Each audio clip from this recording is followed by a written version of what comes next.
Welcome to Cohesive Home Podcast, Episode 6. If you've ever looked at your schedule and wanted to cry or you just can't say yes to one more responsibility, today's podcast on simple schedules is for you.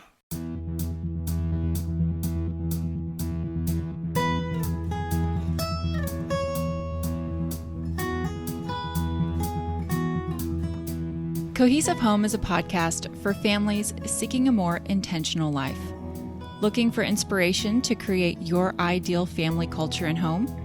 Kate and Melissa, two best friends and laid-back minimalists from opposite ends of the country, chat about all things parenthood, living simply, and crafting a happier home. So here's the deal. We've become a culture that talks about how busy we are, we let ourselves remain busy, and then our schedules squeeze out what's most important. So today, Melissa and I would like to offer you some concrete tips for streamlining your schedule and prioritizing what you value most. We're going to focus on general schedule issues and managing your responsibilities, and then we'll announce the giveaway winner at the end of the podcast. And as an FYI, we will not be talking about kids' schedules in this podcast. That's a topic for a totally different podcast and one that we will cover soon. Most of what we say today will probably resonate with women and mothers, but is truly applicable to everyone. So if you're a dude, know that we love you too and aren't leaving you out. But we also want to be totally honest that as moms who work, we both struggle with time management. Like seriously, most of our conversations every day are nearly always about how the heck do we juggle everything. Oh, totally. Some days when I have students emailing and texting me and my kids are running around pantsless, my phone is buzzing, and I don't have anything clean to wear, and I'm usually digging through the laundry basket, those are the days that I just want to run away. True story. You know it's not just you, right? Like I dig through my laundry basket sometimes too. Many of us are dealing with overwhelming lives, and the question is why? Why are we actually doing this to ourselves? Well, part of it is just raising children. And while that's incredibly awesome, it's so time consuming, regardless of whether you work outside the house or not. Exactly. And we want to prioritize our family's needs, but we can't always quit our day jobs or stop cleaning our homes or give up friendships. Yeah, definitely don't give up on the friendships. No, I like this. Right. But we do have to find ways to handle our responsibilities and, also make time for our families and ourselves once in a while. I think the first step is actually being aware of everything that's on your plate. I know that it can be really scary to actually write down everything and make a list, but writing everything down that's on your schedule can kind of help you see how much time you're allotting to different things. Like I'm a list person, if you didn't know this, Kate. I do. I love lists. Sometimes I make a list. But I think that writing down every single priority in your life, like for that day, let's just say take one day, seeing it written down makes you acutely aware of what's taking priority in your life. Absolutely. And I think it's that awareness that we want to start cultivating. And then that way we can streamline our schedules. So Looking at that list will probably, maybe hopefully be a wake-up call for you. You can spend your days wishing you weren't so busy, or you can do something about it. And this is something I've been really struggling with. So I don't know who all listening knows this, but so I teach for a university remotely, and I teach 4 classes a semester online, and it is so grueling. I stay up way too late most nights grading and answering student emails, and then I am just a total grouch during the day with my kids. I try to squeeze in cohesive home stuff wherever I can, and I feel bad because I feel like my husband Kirk gets the leftovers.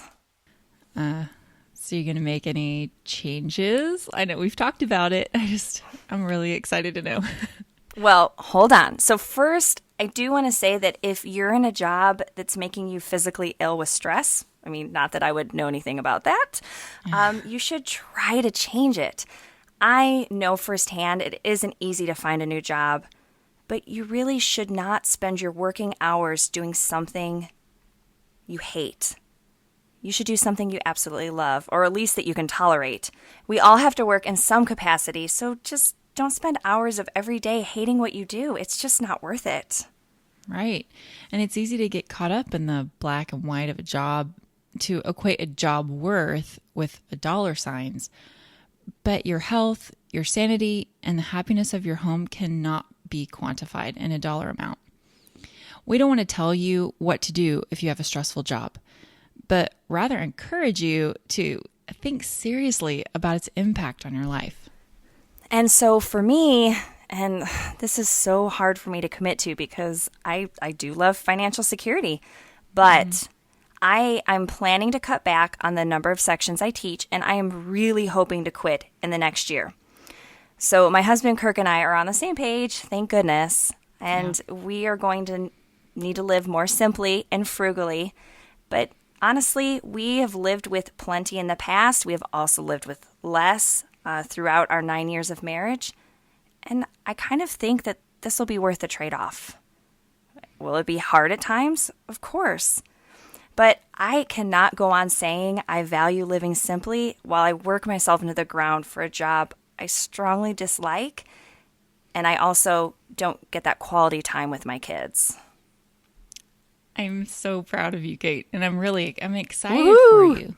Yay. Thank you. That'll be like a different stage of your life, you know? I mean, there's a movie, it's like, of course, it's my favorite movie, You've Got Mail. Which I still haven't seen. I'm so sorry. Oh my gosh. If anyone's listening and you have not seen You've Got Mail, you have to watch it. It is just Melissa's favorite. Yeah, it is. But anyway, one of the main characters in that movie, she is cheering on Meg Ryan when she decides to close down her shop. And she says, you're I don't even remember the word, but she's like, you're taking a leap, to see that there's possibly something else out there. And that you're able to be excited about other things and possibilities in life. So I'm excited for you. Can I say a quick side story? Absolutely. Okay. I love them. So something that is a little bit related. This is actually pre-kids. It's right after, shortly after Brandon and I got married. I got a job voicing and editing audiobooks. Awesome. And this was actually a really, really fun job. I absolutely loved it. But the hours were grueling. We were stuck inside booths, which are basically a closet with padding on it, which sounds like a cell. But we would go in and we would read these books. And we had it was kind of crazy, the deadlines that we had. But I started to get sick and I was miserable because I was being pushed past what I really felt was healthy for me.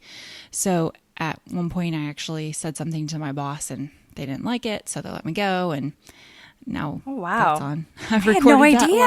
I had no idea. Oh my goodness. Yeah. And it was upsetting because I was let go, but at the same time, it felt good to know that I was sticking up for myself and sticking up for what I felt was best for me physically and mentally and emotionally. So, kind of goes hand in hand with what you said. But sometimes we have to let go of those situations, even though it can be hard and it's scary, because there's something greater out there. And I truly do believe that. It's going to be hard for me to let go, but I think the outcome is going to be far more positive than I can guess right now. Exactly. So if you're listening and this resonates with you, then know that you're not alone. But it is imperative to find a way to balance everything on your plate while making sure the people and activities you value most are at the top. Job security and financial stability are both incredibly important, but we don't want to make an idol out of them either. Absolutely not. Well, Melissa, you always seem to me like you are able to juggle a lot, but also stay relaxed about it. So do you have a secret you want to share? How do you keep your schedule so simple and your time with your kids sacred? Well, I'm so glad that I've tricked you into thinking that I have it all together. What? No, honestly, like time management and creating rhythm to my day has been one of the biggest challenges to me lately. I've really found out that after having 3 kids in 3 years, that surprisingly, I'm a pretty laid back person, which You'd have to be. I guess so. I really didn't know that about my personality, but it's very true. You're very laid back. And this is usually a good thing, mostly, but I find that this relaxed way about me sometimes bites me in the butt when it comes to structure to my day or keeping a schedule for my kids with schooling. However, I find that keeping my schedule to a minimum really gives me breathing room when I mess up or find a day that isn't going as planned. I'm a huge believer in less is more. Of course. Of course you are. We are technically minimalist. And, that's true when it comes to my daily schedule. So I may not have it all figured out, but I do know that I'm always more chilled out and less frazzled when my schedule isn't overloaded. So, yeah, I love that. I mean, that is why you are my go-to friend when I need advice. And it helps because, I'm so guilty of this. I get on the internet or I look on Instagram and I read about someone's perfect work schedule and how productive they are. And, they only sleep 4 to 5 hours a night, but it works for them. And I try to do that. I try to, be this perfect mom and teacher and wife and podcaster and writer and everything else. But it's too much pressure. Yes. And my guess is that when we compare ourselves to others, it's either people without the, awesomeness of having to take care of children, or they simply are burning the wick at both ends to complete their to-do list. And it's not healthy. We all know that. Oh, it absolutely isn't. Either you're suffering to try to maintain an image of stability, or your family suffers as you're distracted and you're busy and you're irritable. There's really no winner when your schedule overflows. So why do we perpetuate that idea on the internet? Yeah, and why do we make being busy and life as a juggling act something special? I'm really not sure. I think maybe deep down we worry that an open schedule means a boring life. Mm-hmm. But free time is a luxury that we should all strive for. And I think it's when we have time to actually just be, that's when creativity flows. But when we overload our schedules, we shortchange our lives and our families. So rather than letting that happen, the goal is to reduce those demands, try to manage them in a healthy way, and just be proactive about keeping your schedule light. If you're in a busy period of life, perhaps with little kids or starting a business, find ways to say no to the unnecessary. What commitments can be shed? I honestly think most people respect when you say no to an extra responsibility if you're doing so to add more balance and space to your schedule. Remember, it's your life to live, not anyone else's, so don't feel guilty for saying no, so that you can say yes to what truly matters. We can always make more money and take on more projects, but we cannot create more time. So use yours wisely. Okay, friends, that is it for our podcast today on time management. Before we go, we're going to announce the winner of our last giveaway. Alexis, username @LeftyLex on Instagram, you won a copy of the Book of New Family Traditions, How to Create Great Rituals for Holidays and Every Day. We'll get in touch with you on Instagram shortly. And don't forget to subscribe to the Cohesive Home Podcast on iTunes, because we just found out that helps our ratings. So please subscribe. We're so grateful that you spent a few minutes of your day with us today. Thanks for listening to the Cohesive Home Podcast, Episode 6. We'll see you next time.